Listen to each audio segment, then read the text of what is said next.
তুমি কি দেখেছো? তুমি অন্য মানে এমনি আমি ইউটিউবে দেখি সেরকম। ইউটিউবে দেখেছো? হ্যাঁ ইউটিউবে সেরকম আবার দেখলাম যে একটা ভিডিও লেখা ছিল যে আমাদের মানে অঙ্গনওয়াড়ি স্কুলের মধ্যে নিয়ম কি পালন কি যেরকম আমাদেরকে শেখানো হয়।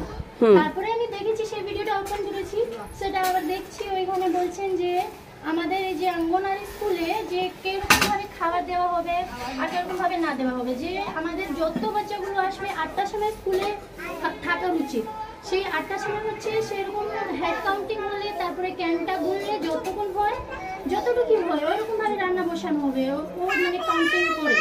তারপরে যে এতে কি হয় যে আমাদের খাওয়াটা নষ্ট না হয় না আর তারপরে কমও যায় না, যে আমাদের আবার অন্যগুলো চলে আসলে তারপরে আমাদেরকে হলো রান্না কমে গেছে শেষ হয়ে গেছে সেরকম আমাদেরকে দিতে লাগবে না।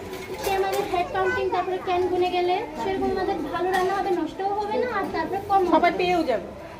তোমরা বুঝতে পারলে ব্যাপারটা? দেখো রোশনি কিন্তু গুছিয়ে বললো।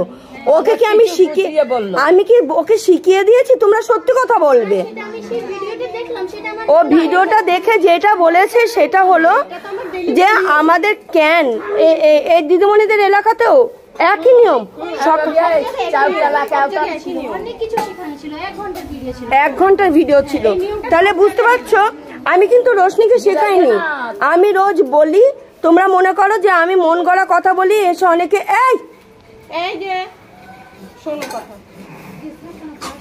তাহলে তোমরা মনে করো যে আমি মন গড়া। এই তো আমার কিশোরী মেয়ে, বসবি, হ্যাঁ মিটিং হবে তো আমাদের হলো ওখানে ক্যান দিয়ে যাবে, ক্যান গুনবে, গুনে তারপরে কিন্তু রান্না বসাবে, এটা নিয়ম।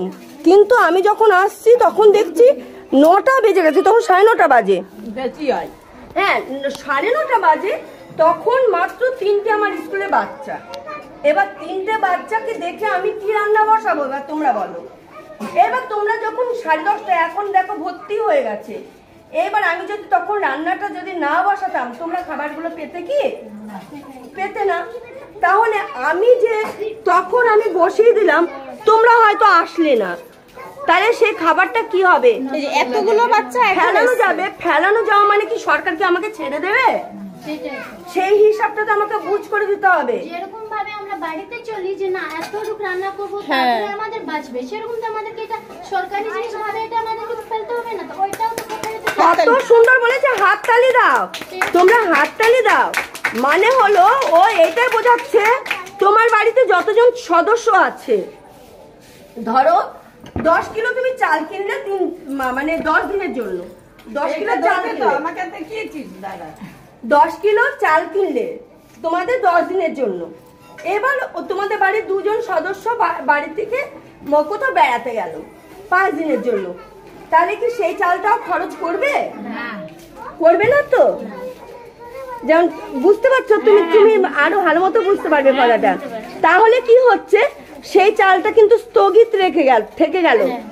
যখন তোমার আরো 2 দিন তোমার যাবে, ঠিক আমার ওখানে চাল ডাল আছে মানে যে আমার 2 মাসেই খরচ করে ফেলতে হবে তা নয়। কিন্তু এই যে অনেকে বলে না সরকার চাল পাঠাচ্ছে আমার নামে, কখনো কারোর নামে পাঠায় না সরকার। আমার এতজন বেনিফিশিয়ারি আছে, আমার হয়তো তোমার 2 কুইন্টাল চাল পাঠালো। 2 কুইন্টাল মানে কত? 200 কেজি, মানে 4 বস্তা চাল। তাই বলে কি একবারে 1 মাস বা 2 মাসে খরচ হয়ে গেল? না, আমার যেমন রান্না হচ্ছে ঠিক আমি ওই যে অনলাইন রিপোর্ট ওই যে বলি না ছবি কাউন্টার হচ্ছে, ওখানে কিন্তু কাউন্ট হয়ে যাচ্ছে কজন ছবি। আর যখন আমি অ্যাটেন্ডেন্স করছি, কতজন অ্যাটেন্ডেন্স করছে? 25 জনের। 25 জন নিয়েছে তো খাবারটা, প্রি স্কুলের 25 জন বাচ্চা খাবার নিয়েছে তো, কিন্তু যখন ছবি তুলছি কতজন? 10 জন। তাহলে কাউন্ট যখন হয়ে যাচ্ছে তখন ওখান থেকে দেখতে পাচ্ছি ও 10 জন, আর দিদিমণি দেখে 25 জন দেখেছে, 15টা দিদিমণি নিচ্ছে, দিদিমণি খাচ্ছে। যেমন তোমাদের মনে ধারণা দিদিমণি খাচ্ছে, এবার অফিস থেকে ধারণা হয়ে যাচ্ছে দিদিমণি খাচ্ছে। তাহলে মাঝখান থেকে বলিটা কে হচ্ছে? দিদিমণি। তাহলে এগুলো বুঝতে হবে আমাদের। যেমন ওই দিদি সেদিন ভিজিটে এসে